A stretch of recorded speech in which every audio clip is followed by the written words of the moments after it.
नदवी साहब, मैं खुदा को मानती हूँ। पहले मैं इसी प्रमाइस से शुरू कर रही हूँ और ये बता रही हूँ आपको, मैं मानती हूँ। लेकिन कुछ सवाल हैं जो जावेद साहब ने उठाया, उसका जवाब आपको देना चाहिए। पहला सवाल ये कि गज़ा में सालों से छोटे बच्चे मर रहे हैं, वो उनको अगर खुदा मर्सीफुल है, हम मानते हैं कि अल्लाह ताला में बहुत ताकत है, तो वो बच्चे क्यों मर रहे हैं? दूसरी बात ये कि अगर कंटिजेंसी की जो आप बात करते हैं, पूरे मुस्लिम ममालिक मिल करके भी उन गज़ा के बच्चों को क्यों नहीं बचा पा रहे हैं? क्योंकि अगर वो चाहते, क्योंकि अल्लाह ताला उन पर हुकूमत करते हैं, सब पर हुकूमत करते हैं, तो वो उनको क्यों नहीं बचा? जी, थैंक यू वेरी मच। बहुत अच्छा किया आपने इस चीज़ को जिक्र कर दिया। मैं इसको और अच्छे से एक्सप्लेन करने की कोशिश करता हूँ। देखें, जहाँ तक आपने कहा कि गज़ा के बच्चों को मारा जा रहा है, देखिए दो वर्ल्ड व्यू है, एक एथीस्टिक वर्ल्ड व्यू, एक थीस्टिक वर्ल्ड व्यू है। बच्चे मर रहे हैं दोनों वर्ल्ड व्यू में, लेकिन हमारा वर्ल्ड व्यू कह रहा है कि रिकॉम्पेंस है, ये कह रहे हैं कि उनका मरना बेकार जाने वाला है, कोई उसका रिकॉम्पेंस नहीं है, चूंकि इनके यहाँ आखिरत और अल्लाह का कोई तसव्वुर या गॉड का कोई तसव्वुर नहीं है। आपने ये सवाल किया कि गॉड मर्सीफुल है, क्यों नहीं रोकता? ये मैंने बताया कि ये मिसकंसेप्शन है लोगों के दरमियान कि गॉड को सिर्फ मर्सीफुल और ओमनीपोटेंट समझते हैं। गॉड के सिर्फ यही दो एट्रीब्यूट्स नहीं हैं, गॉड के कई सारे एट्रीब्यूट्स हैं। उनमें से अल हकीम भी है, उनमें से ऑल वाइज भी है, ऑल नोइंग भी है। लिहाजा अगर इस दुनिया में किसी को तकलीफ आ रही है और गॉड उसको नहीं रोक रहा है, वो इसलिए नहीं रोक रहा है चूंकि इंसानों को फ्री विल दिया गया है। ठीक इसी तरीके से अगर एक डॉक्टर किसी छोटे बच्चे को इंजेक्शन लगा रहा है, उसे तकलीफ पहुंच रही है, उसके लिमिटेड पर्सपेक्टिव के एतबार से यह गलत हो रहा है और डॉक्टर बुरा है। लेकिन जब आप ब्रॉडर पिक्चर को देखेंगी, आपके और हमारे पास सिर्फ एक पिक्सल है, हमें इतना नजर आ रहा है कि गज़ा में कत्ल हो रहा है, लेकिन इसके पीछे कितना रिकॉम्पेंस उनको मिलने वाला है, पूरा पिक्चर गॉड के पास है। तो एक पिक्सल से आप पूरे पिक्चर को कभी भी जज नहीं कर सकती। आप इसमें कुछ जोड़ना चाहेंगे? आपको कुछ बोलना है इसमें? भैया आपने बहुत अच्छा जस्टिफिकेशन दिया। या आप वो जो वहाँ के प्राइम मिनिस्टर इजराइल के, उन्हें भेजिए, वो बहुत खुश होंगे। आप जस्टिफिकेशन दे देना कि अगर गॉड नहीं है तो बच्चे क्यों मर रहे हैं, आप बताएं। वो ये सवाल पूछ रहे हैं कि अगर आप ईश्वर का अस्तित्व नहीं मानते हैं तो उन बच्चों की मौत को आप कैसे इंटरप्रेट करते हैं? भाई ये दुनिया जो है, जो ताकतवर लोग होते हैं वो एक नाइंसाफ़ी करते हैं। तो ये अच्छा काम है आपके नज़दीक, तो नेचर नाइंसाफ़ी पे मबनी है। अरे मेरे भाई, आप नेचर की कहाँ बात कर रहे हैं, तो इंसान की बात। तो फिर जब मैं इंसान की बात कर रहा था, आप नेचर की बात करने लग गए। क्रॉस एग्जामिनेशन नहीं। हाँ, अब आप मुझे बोलने नहीं देंगे तो अलग बात है, आप बोलिए, मैं मुझे कोई चीज़ नहीं। जी नहीं, ये क्रॉस एग्जामिनेशन बोल तो लेने दीजिए। जी बोलिए। क्या बात ये है कि ह्यूमन सोसाइटी तभी साथ में रह सकती है जब वो मोहब्बत से, एकता से, एक दूसरे के एहतराम करके रहे। इसके अलावा पॉसिबल नहीं है, अकेले तो इंसान रह नहीं सकता। वहाँ पर कुछ लोग हैं जो फाउल करते हैं, वो फाउल हमेशा से तारीख में होता आया है। आज ये हो रहा है, जो हो रहा है बहुत बुरा हो रहा है, बहुत जालिमाना है, बहुत जाबराना है। उसको आप कहें कि ये बच्चों को कॉम्पनसेशन मिल जाएगा या इसकी इंजेक्शन है, इंजेक्शन तो हेल्थ के लिए दिया जाता है। आप ये कह रहे हैं कि ये बच्चों की जो धज्जियां उड़ रही हैं ये इंजेक्शन है, ये टेस्ट है, ये टेस्ट है, और उस टेस्ट में उनको ऐसा रिकॉम्पेंस मिलेगा जो आपके तसव्वुर के बाहर है। ये आप 3 बरस के बच्चे को बारूद से उड़ा के टेस्ट ले रहे हैं। वाह, वो नहीं ले रहा है, खुदा नहीं उड़ा रहा है, इजराइल उड़ा रहा है। जी, ये तो उसको कंडेम करें। अगला सवाल लेते हैं प्रोफेसर पुरुषोत्तम अग्रवाल। मुफ्ती साहब, एक निवेदन आपसे है कि कम से कम थोड़ा सा माइक क्लोज एक रिलीजियस और फिलॉसफिकल कर मैं प्लीज। एक रिलीजियस और फिलॉसफिकल ट्रेडिशन है जो ब्रह्मांड को यानी यूनिवर्स को ही अंतिम मानती है। सर्वम खलु इदम ब्रह्मम, this is Chandogya Upanishad, and it completely rules out the existence और नेसेसिटी, आपके शब्दों में necessity of a creator. The creation itself is the creator. तो एक मिनट प्लीज। दूसरा जो सवाल आपने अभी, जो आप बार बार कह रहे हैं कि भगवान विद्वान भी है, वाइज, सब जानने वाला, तो अगर विजडम में दुनिया भर के पापों और अत्याचारों को बर्दाश्त करना शामिल है, तो फिर इसका मतलब ये हुआ कि अगर मैं फ्री विल से उसको अपोज करता हूं तो ईश्वर की विजडम और मेरी फ्री विल में कॉन्ट्राडिक्शन है। Because when I am opposing whatever is happening in Gaza, then I am opposing the God's will or God's wisdom. जवाब लेते हैं क्योंकि तो गॉड की विजडम, एक मिनट सर प्लीज सर, ये एक जुमला, गॉड की विजडम है कि गाजा में जो कुछ हो रहा है वो हो रहा है, मैं उसका अपोज कर रहा हूं, तो मैं गॉड की विजडम के खिलाफ जा रहा हूं। एक सवाल। दूसरा ये नहीं आपने दो ऑलरेडी। सर आप और सवाल कर लें, लेकिन मुझे दो जवाब दे सर, दें। पहले आपने ये कहा, सुनिए मेरी बात सुनिए। भाई इजराइल के गॉड के मुताबिक तुम्हारा ठीक हो रहा है ना? नहीं हो रहा है, ठीक नहीं हो रहा है, मैं बता रहा हूँ क्या हो रहा है। आप तशरीफ रखें, मैं बता रहा हूँ क्या हो रहा है। Let me complete please. एक सेकंड गाइस, एक सेकंड। ये देखिए, ऐसा है कि ये सब बड़ा आपस में विचार विमर्श के बाद ये तय हुआ था कि कुछ नियम बना लिए जाएं ताकि एक टाइम बाउंड बातचीत चले। और भाई साहब, आप बड़ा ज़रूरी काम कर रहे हैं, लेकिन कैमरे के फ्रेम में आके उस काम को गड़बड़ कर दे रहे हैं। ठीक है गुरु, अब मेरे को कहीं का गुस्सा कहीं निकालना था, सॉरी। नहीं, कोई गुस्सा नहीं है जी। तो प्रोफेसर ने सवाल पूछे, आप उनके जवाब दें, और थोड़ा ये सब लोग थोड़ा ख्याल रखें भाई, सवाल संक्षिप्त रखें जी। आपने दो सवाल किए। सबसे पहला ये कहा कि हमारे पास ये कॉन्सेप्ट है कि ये यूनिवर्स खुद नेसेसरी बीइंग है, creation itself is the creator. How irrational is this कि मैं एग्जिस्ट करूंगा बाद में, लेकिन अभी एग्जिस्ट कर भी रहा हूं, यानी एक ही टाइम में एग्जिस्ट भी कर रहे हैं, नहीं भी कर रहे हैं। This is not true. दूसरी चीज आपने कहा कि अगर इजराइल में, सॉरी माफ कीजिएगा, Israel doesn't exist, occupied Palestine में अगर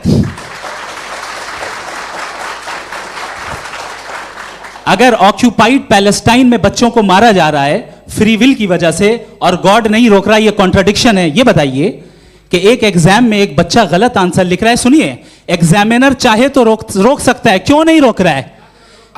ये कॉन्ट्रडिक्शन है, ये कॉन्ट्रडिक्शन नहीं है। नहीं सर, ये आपस में जी, ये क्या आपका सवाल?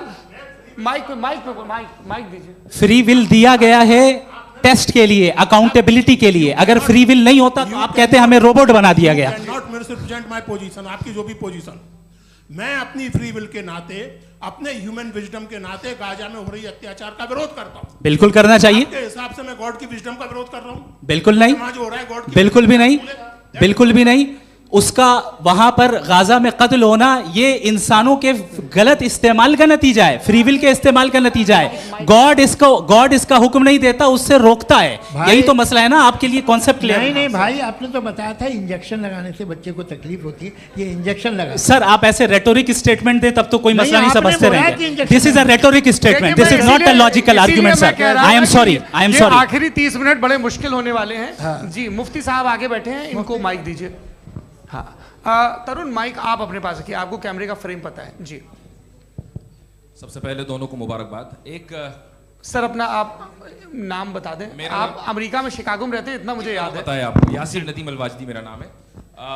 जावेद सर, आपसे एक क्वेश्चन है इन्फिनिट रिग्रेस के ताल्लुक से। एक हाइपोथेटिकल सिनेरियो है, मसलन अगर आप सर माइक थोड़ा सा प्लीज क्लोज रखिए जी। अगर आप शायर इसलिए हैं कि आपके कोई उस्ताद शायर थे, और वो इसलिए शायर थे कि उनके कोई उस्ताद शायर थे, और इसी तरीके से हम माजी में पीछे चलते चलते चले जाएं और कहीं ना रुके, तो माफ कीजिएगा आप कभी शायर नहीं हो सकते। लेकिन आप शायर हैं, आपका शायर एग्जिस्ट करता है, इसका मतलब ये है कि आप कहीं ना कहीं रुके हैं। तो मेरा सवाल ये है कि क्या आप इन्फिनिट रिग्रेस ऑफ कॉजेस को लॉजिकल फैलेसी मानते हैं या नहीं मानते? हाँ या ना? मैं इन्हें लॉजिकल फैलेसी नहीं मानता हूँ, लेकिन मेरा प्रॉब्लम यह है कि जब मैं नहीं मानता हूँ तो I will continue with this logic जो फैलेसी नहीं हो। आप एक जगह रुक जाते हैं जाके, आप कहते हैं ये गेंद कैसे बनी, ये जजीरा कैसे बना, ये समंदर कैसे बना, ये ज़मीन कैसे बनी, और अचानक गॉड पे जाके आपको ब्रेक लग जाता है। एक बार आप सवाल नहीं करते कि भाई इनको बनाने वाला तो इनसे भी कॉम्प्लिकेटेड होगा, वो कैसे बना, उसके बारे में आपने इत्मीनान कर लिया, वो हमेशा से है। तो अगर आप उसे हमेशा से मानते हैं तो फिर ये मान लीजिए कि कायनात हमेशा से है, क्या तकलीफ? फिर हम वजूद में नहीं आते जी है? हम मौजूद नहीं। अच्छा सर क्यों नहीं होता? मैं बताऊंगा प्लीज। जैसे मैंने मिसाल दी आपके शेर, आपका शेर कभी वजूद में ना आता अगर शायर इसी तरह चलते रहता हमेशा जी। माइक मेरे ख्याल से एक इन्फिनिट रिग्रेस का कॉन्सेप्ट क्लियर नहीं हो पाया, ऐसे रहने दें, लेट्स मूव ऑन सर। ठीक है। हाँ थोड़ा सा मॉडरेटर का भी ख्याल रखें। नहीं आपने तो रखा है, आपने रखा है। यहाँ पे गौहर रजा साहब हैं, वो भी एक सवाल पूछना चाहते हैं। माइक नीचे से ऑन कर दिए, नीचे। पहले तो ये कह दूं कि मैं उन बच्चों से शर्मिंदा हूं जिनको गज़ा में कत्ल किया गया, क्योंकि हमारे होते हुए कत्ल किया गया। लेकिन उससे ज़्यादा शर्मिंदगी इस बात से हुई कि मुझे लगा कि मुफ्ती साहब उसको जस्टिफाई कर रहे हैं। बिल्कुल भी नहीं, आप बहुत ही गलत, मुझे लगा मैं गलत हो सकता हूँ। बिल्कुल गलत मैं है। सवाल पूछ रहा हूँ, सवाल मैं देखिए, सवाल अगर पूछ रहा हूँ। एक मैं जावेद भाई से डिसएग्री करता हूँ। एक सेकंड देखिए, अगर देखिए ऐसा, एक सेकंड आप सर वेट, अरे आप कुछ मेरे पहले मुझे अपनी बात कह लेने दीजिए। अगर ऑडियंस तय करेगी तो फिर मॉडरेटर का मतलब नहीं। मेरा आप सबसे ये कहना है, ये बहस दो लोगों के बीच में है, एक तरफ मुफ्ती साहब, एक तरफ जावेद साहब। पिछले 1.5 घंटे से ये लोग अपने अपने तर्क रख रहे हैं। आपकी इनसे इत्तेफाकी हो सकती है, ना इत्तेफाकी हो सकती है। मेरे उस्ताद मुझे सिखा गए हैं कि मुखामुखम में असहमति की गुंजाइश बची रहनी चाहिए। अगर मैं आपकी बहुत इज्जत करता हूं गौहर साहब, आपने जो कमाल की किताबें लिखी, साइंटिफिक टेम्परामेंट, लेकिन मेरी ये गुजारिश है आप सबसे कि यदि आप इन लोगों ने जो बोला उन पर टिप्पणियां करेंगे तो ना वक्त की पाबंदी रहेगी, ना वो अनुशासन। आप सवाल पूछ लें, उस सवाल में जो बात आ जाए वो आ जाए। मैं जावेद साहब से डिसएग्री करता हूं, इसलिए जावेद साहब से सवाल पूछ रहा हूं। आपका सवाल जावेद अख्तर साहब से। और सवाल ये है मेरा कि जावेद साहब ने कई बार लॉजिक का इस्तेमाल किया कि साइंस में लॉजिक है और रिलीजन में लॉजिक नहीं है। मेरा ख्याल ये है कि रिलीजन में भी लॉजिक है, लेकिन उस लॉजिक की बेसिस ये है कि आप रुक जाते हैं, जिसका जिक्र जावेद साहब ने बार बार किया, यानी खुदा के तसव्वुर पे आते हुए, गॉड के तसव्वुर पे आते हुए रुक जाते हैं। और इसमें सवाल पूछना मतलब फॉरबिडन होता है। सवाल ये है कि क्या जावेद साहब इससे एग्री करते हैं कि साइंस की लॉजिक अलग है और रिलीजन की लॉजिक अलग है? बताइए सर। देखिए, 3 चीज़ें हैं। साइंस है, एक है मंतिक है, इस्तिदलाल है, और एक जो है कुछ भी नहीं है, फेथ है, अकीदा है। मैं अकीदे की लॉजिक का कायल नहीं हूँ। मुझे आप इस्तिदलाल से, लॉजिक से, रीज़न से समझाइए, मैं मानने को तैयार हूँ, मेरा क्या नुकसान होगा। लेकिन ये कि अकीदे पे मैं नहीं जा सकता हूँ। अकीदे का मतलब है कि तुम ये मान लो, सवाल ना करो, ये नहीं। आप सारी बातें करके, बड़ी साइंटिफिक बातें करके एक जगह जाके खुदा के हुदूद पे रुक जाते हैं, सरेंडर कर देते हैं। मैं सरेंडर करने को तैयार नहीं। दैट्स ऑल जी। ये आगे सर बैठे हुए हैं, इनको माइक दीजिए। भाई। वो आप पूछना चाह रहे थे ना भाई? हाँ, नहीं मैं ये थैंक यू जी। आपका नाम? आसिम इफ्तिखार। आसिम जी, पूछिए। सर, जावेद सर से सवाल है कि आपने अपने क्लोजिंग माइक थोड़ा करीब है। अपने क्लोजिंग स्टेटमेंट में ये बात कही थी कि मज़हब का जो फ्यूचर है वो ज़्यादा दिन नहीं जाने वाला है। लेकिन मैं देख पा रहा हूँ कि जो ऑक्सफोर्ड यूनिवर्सिटी की एक स्टडी है 2011 में हुई है, जिसके 50 एकेडमिशियंस ने इसको अंजाम दिया था, उसमें वो ये कहते हैं कि जो फेथ इन गॉड है वो इनबिल्ट है ह्यूमन नेचर के अंदर, जिसको हम कहते हैं फितरत के अंदर शामिल है वो। और वो ये कहते हैं कि अगर कोई ये समझता है कि मज़हब को वो ख़त्म कर देगा तो ये उसकी गलत फहमी है। तो आप इसके बारे में, इस स्टडीज़ के बारे में क्या कहते हैं? ठीक है। मैं उनसे एग्री नहीं करता हूँ। वो कौन से प्रोफेसर होंगे? ऐसा उनके क्या पास डेटा है, इन्होंने डेटा के बेस होगा। डेटा क्या हो सकता है? फ्यूचर का डेटा तो नहीं हो सकता ना उनके पास। प्रेजेंट का डेटा हो सकता है। डेटा आपने सुना 100 साल पहले का बाद का डेटा? मैंने तो नहीं सुना आज तक। तो आज उनकी ये राय है और होगी राय, ठीक है। दुनिया में तरह तरह की राय है लोग, लेकिन मैं समझता हूँ कि वक्त के साथ इंसान ज़्यादा से ज़्यादा रीज़नेबल और लॉजिकल होता जा रहा है। आज आप देखिए वेस्टर्न यूरोप में क्या परसेंटेज है नॉन बिलीवर्स की? बहुत हाई। वहाँ चर्च खाली पड़े होते हैं। तो अल्टीमेटली तो इंसान कोई ऐसी बात बहुत अरसे तक नहीं मान सकेगा, चाहे गलत या सही, जो उसे, उसके दिमाग को, उसके जहन को, उसकी लॉजिक को अपील न करे।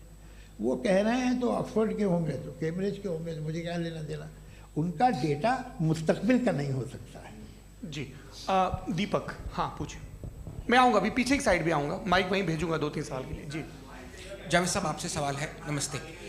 अरे भाई सर, अगर आप ही लोग तय करना है तो फिर 200 लोग तय कर लें। ये एक साहब नहीं sir, please don't do this sir. Everybody has a right sir, but we can only take selected questions. No sir अरे ये भाई, यंग लोग आराम भी से। हैं तो इनकी ये अब बात उतने सुनिए। यंग, भाई आप यंग हैं कि नहीं हैं? एक मिनट, वो कह रहे हैं वो भी आइए, यंग हैं पूछ रहे हैं ना साहब, भाई। आप उनकी नौजवानी पर दावा उनको ही करने थे। हाँ मुफ्ती साहब आप यंग, हाँ पूछे। अरे भैया सर मेरा सवाल ये है, कुछ इनसे भी तो पूछो जी नहीं बस आपसे एक सवाल है। जैसे थीस्टों के पास अपने जो ईश्वर को मानते हैं उनके पास अपने सोशल गेट टुगेदर्स हैं, 5 रोज़ आज क्रिसमस आने वाला है, होली है, दिवाली है, ईद है। एथिस्ट क्या ऑफर कर रहे हैं? मतलब मैं इनकी दुकान से बोलूं मैं आना चाहता हूं उस तरफ, पर मैं अट्रैक्ट नहीं हो पा रहा हूं। मैं सोशल गेट टुगेदर्स क्या है आपके पास? वो ये कह रहे हैं कि जो धार्मिक लोग हैं, अलग अलग धर्म के लोग, उनके उत्सव त्योहार कॉन्ग्रीगेशन बहुत हैं। अब आपको मैं एक सुनाता हूँ, यहाँ हिस्टोरियन भी बैठे हैं। मृदुला जी आप बताइएगा सही है कि नहीं। ये एक कॉन्स्टेंटाइन एक ग्रीक रोमन बादशाह था जो क्रिश्चियनिटी आने के 400 साल बाद उसने डिसाइड किया कि मैं क्रिश्चियन हो जाऊंगा, मेरी पूरी स्टेट कैंसिल हो जाएगी। उस ज़माने में ऐसे ही होता था, राजा जो धर्म इख्तियार करता था वो जनता भी कर लेती थी, इसलिए कि वो हो गया था बैंकक्रप्ट। और उसे जो मेडिटेरियन कोस्ट के रिच क्रिश्चियन वो थे मर्चेंट, उससे पैसा चाहिए था। तो उसने कहा यार क्रिश्चियन हो जाओ। तो उसने अपने वजीर से कहा कि भाई ये हिस्ट्री है कि अब हम लोग क्रिश्चियन हो जाते हैं। पहले सर हो जाएंगे, कोई प्रॉब्लम नहीं है, लेकिन एक प्रॉब्लम ये है कि 17 दिसंबर से 25 दिसंबर तक जो पेगन फेस्टिवल होता, जो पेगन थे वो लोग, जो फेस्टिवल होता है वो बंद हो जाएगा, इसलिए कि हम क्रिश्चियन हो गए तो होगा नहीं। तो वो बच्चों को बहुत बुरा लगेगा, पब्लिक को बहुत इन्जॉय करते हैं, ख़ासतौर से 25 को मेन डे। उसने कहा हाँ ये तो सही कह रहे हो, ये जीसस क्राइस्ट की पैदाइश कब थी? कहते साहब वो अप्रैल में थी। नहीं कट करो, वो 25 दिसंबर को है। ये हकीकत है जी। और 400 साल बाद क्रिश्चियनिटी के अप्रैल से दिसंबर ले आए, और इसलिए कि यहाँ पेगन फेस्टिवल होता था। अब मनाते हैं आप आराम से। ये जो सारे फेस्टिवल हैं ये रिलीजन से, हर एक को एक इंटरटेनमेंट डिपार्टमेंट चाहिए होता है अपनी कंपनी चलाने के लिए। तो ये रिलीजन ने, ये सेकुलर त्यौहार थे जिन्हें रिलीजन्स ने ले लिया है। ये मौसम के थे, फसलों के थे, किसानों के थे, उसको आपने लेके रिलीजियस रंग दे दिया। ये कोई रिलीजन से थोड़ी आए आप। अच्छा हमें देखिए, हम तो मुल्द हैं, हम ईद मनाते हैं, हम दिवाली मनाते हैं, हम होली मनाते हैं, हम क्रिसमस मनाते हैं। बम्बई की फिल्म इंडस्ट्री की सबसे बड़ी होली हमारे घर में होती है, सबसे बड़ी ईद हमारे घर में होती है। वो हमारी सोशल वो है, हमारा हेरिटेज है। ऐसा थोड़ी है कि we will throw the baby along with the water. ये तो अच्छी चीज़ है, इन्हें रखो, जो बेकार है फेंक दो। जी हाँ हेलो जी, मेरा सवाल नादवी जी से है। जैसा कि आपने बोला कि गॉड टाइम के भी परे हैं और गॉड इतनी कॉम्प्लेक्स चीज़ है कि उसे ह्यूमन माइंड समझ नहीं सकता, और गॉड ने अर्थ पे फ्री विल भी दे दी है, तो आप अपना वक्त ज़ाया क्यों कर रहे हैं गॉड के बारे में बात करके? अपन को तो बात करनी चाहिए कि सोसाइटी को बेहतर कैसे करें। जी मैं गॉड वही बताता है सोसाइटी को कैसे बेहतर करे। अभी मैं आपका जवाब देता हूँ। आपने कहा कि टाइम पे वो एग्जिस्ट नहीं करता, सो नहीं, मेरा सवाल ये है कि जैसा आपने बोला कि गॉड बहुत ही कॉम्प्लेक्स चीज है। मैंने कहा ही नहीं कि कॉम्प्लेक्स है, तो आपके अल्फाज हैं। कॉम्प्लेक्स का लफ्ज गॉड के लिए सुइटेबल नहीं है। क्यों?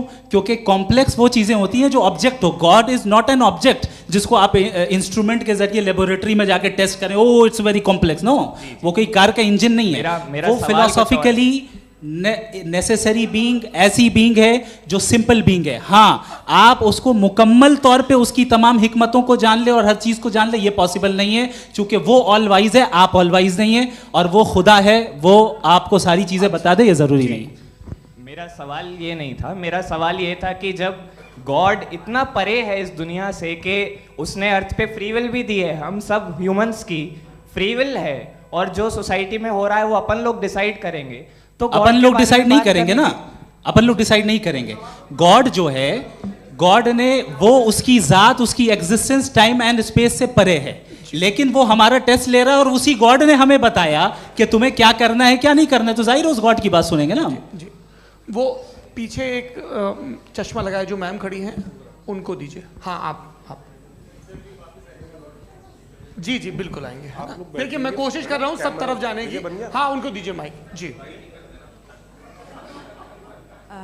हेलो सर, मैं ओमनी प्रेजेंट नहीं हूँ, टाइम पाबंद हूं और जहां तक कोशिश कर सकता हूं करूंगा। जी, अपना नाम बताइए। मेरा नाम उर्सुला है, मैं दिल्ली यूनिवर्सिटी की एक स्टूडेंट हूँ और मैं स्टूडेंट फेडरेशन ऑफ इंडिया से हूँ। मेरा सवाल मुफ्ती जी से है कि इस हॉल के इस कमरे में बैठ के हम लोग रेप की मोरालिटी के बारे में फिलोसफिकली बात तो कर सकते हैं, बट असलियत ये है कि रोज़मर्रा की ज़िंदगी में औरतें रेप के थ्रू गुजरती हैं और हम लोग सिर्फ नंबर्स पे इस तरह नहीं देख सकते, क्योंकि कितनी औरतें हैं इन कंट्रीज़ में जहाँ पे आप बता रहे हैं कि केसेस कम हैं, जिनका एक्सेस है कि वो जाके केस फाइल कर सकें। कितनी औरतें हैं जो जिनको काम करने की आज़ादी है उन कंट्रीज़ में। यूरोप में ये आज़ादी आ गई, यूरोप में ये रूल्स आ गए, तो हम आज उसके बारे में बात कर पा रहे हैं। जी, जवाब।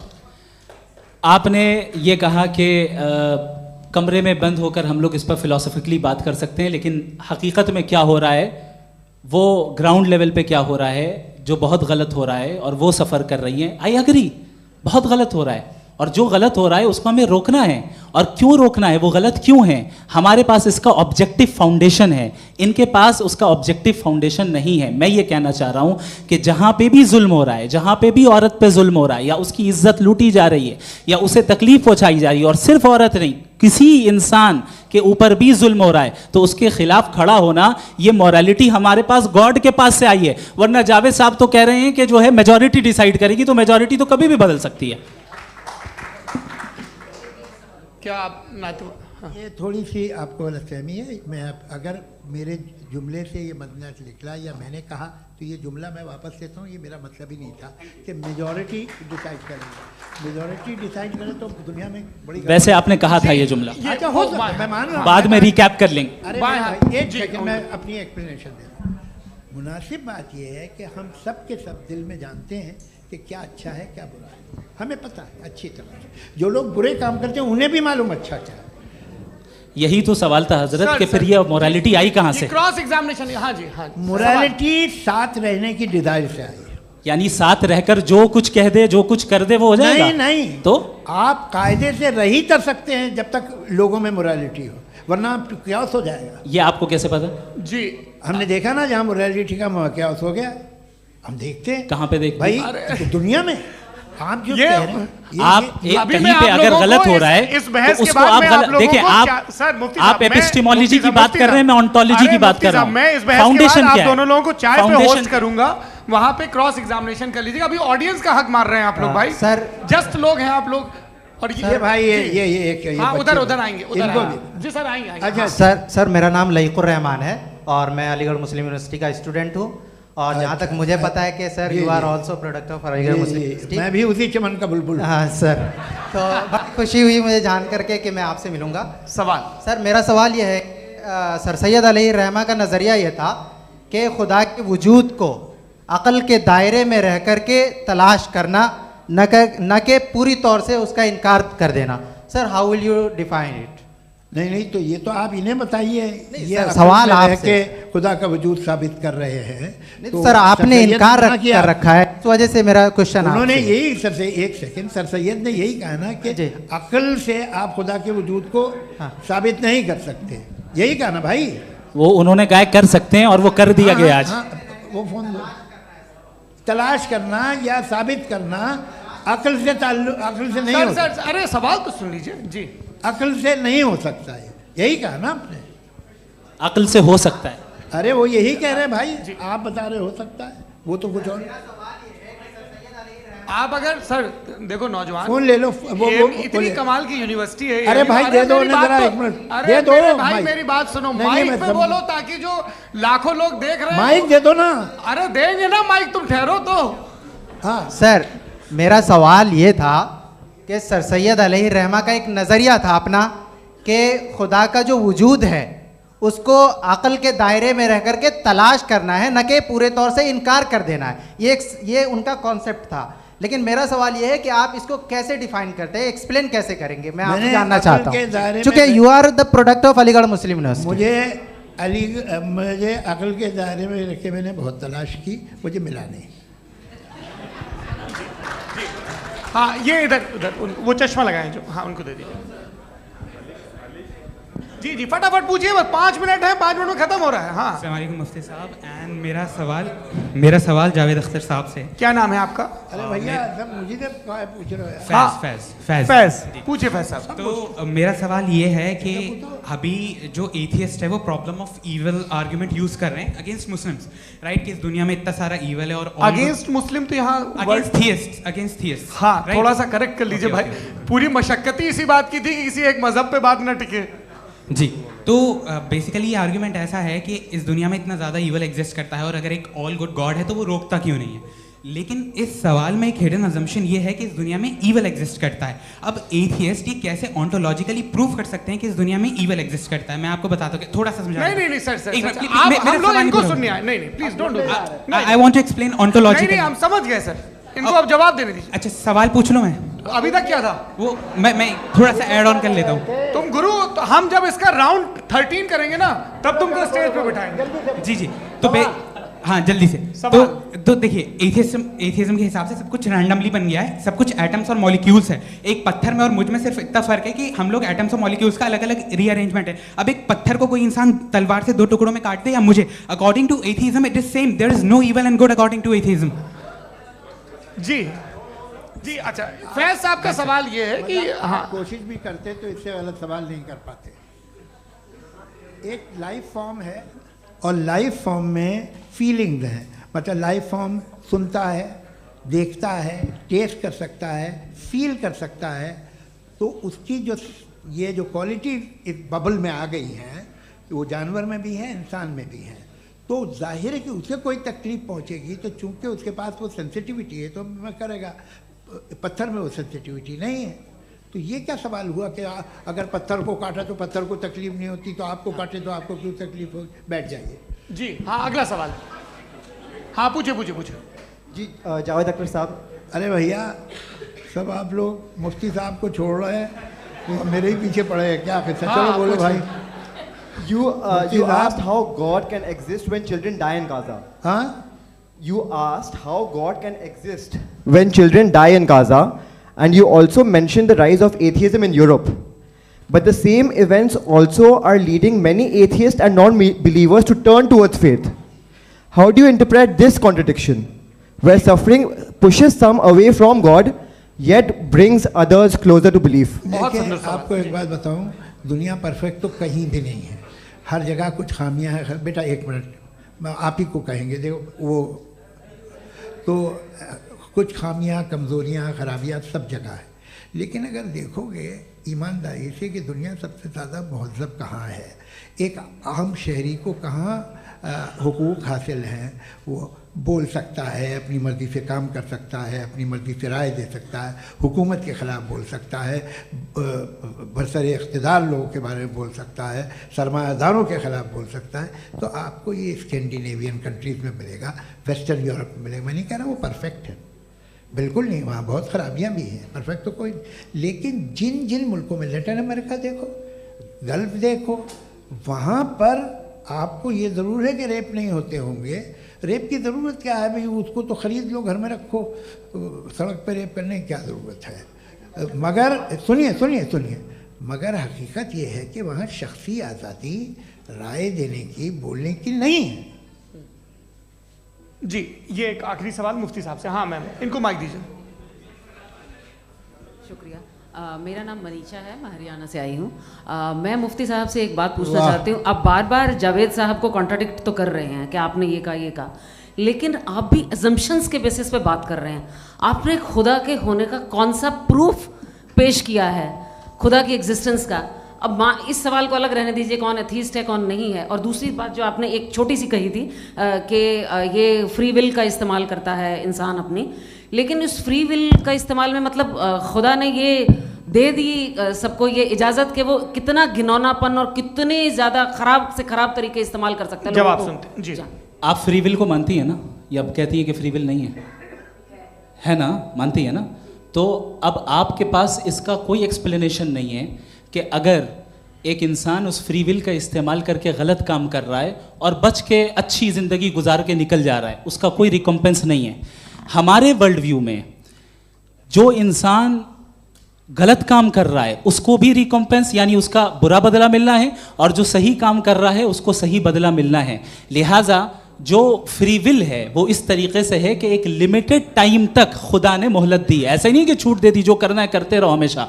वक्त आएगा जब एग्जाम का टाइम खत्म होगा तब रिजल्ट आएगा, दौराने एग्जाम जबरदस्ती आपको नहीं बताया जाएगा। अरे भाई एक सेकंड, जी, एक सवाल मुफ्ती साहब से मेरा, सर, मुफ्ती साहब से जी, एक सवाल।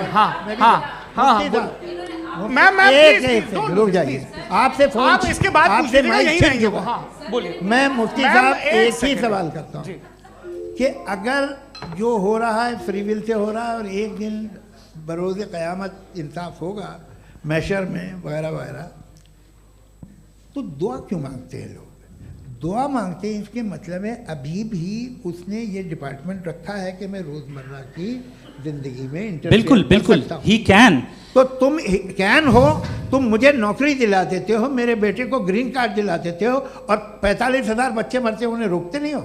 नहीं तो क्या आप ये कह रहे हैं कि इस दुनिया में जालिमों को कभी पकड़ ही नहीं होती है? अरे जो भी पकड़ होगी वो बच्चे रोते हैं। बिल्कुल, देखें वो मैंने औरतें अपने रोती हैं ओपनिंग जिनके स्टेटमेंट में यही कहा था आप कि मुझे जनाब नौकरी जावेद साहब दिलवा सिर्फ रहे हैं, इमोशनल मेरी आर्गुमेंट बेटी की जैसे दिस इज एन शादी इमोशनल करा रहे हैं। आर्गुमेंट। ये छोटे मोटे काम, इसके पीछे देवियों और इसके सज्जनों, पीछे का रीजन मैंने बताया क्या है, देखिए, इसके मैं पीछे का बार-बार यहाँ विजडम क्या है पर मैंने बताया। मंच से आप लोगों को सज्जनों इसलिए कह रहा हूं ताकि थोड़ा सा आपके कॉन्शियंस पे जोर रहे कि आपको ऑर्डर बचा के रखना है। वक्त तय हुआ था, ये वक्त पूरा हुआ, आपने इतने धैर्यपूर्वक सुना, मैं आप सबका बहुत बहुत शुक्रगुजार हूं। यदि इन दोनों विद्वानों की इच्छा होगी तो कभी हम इस बातचीत का राउंड 2, राउंड 3, यही तो देखिए खूबी है इंसान की कि बहस मुबाहसे में वो पड़ा रहता है।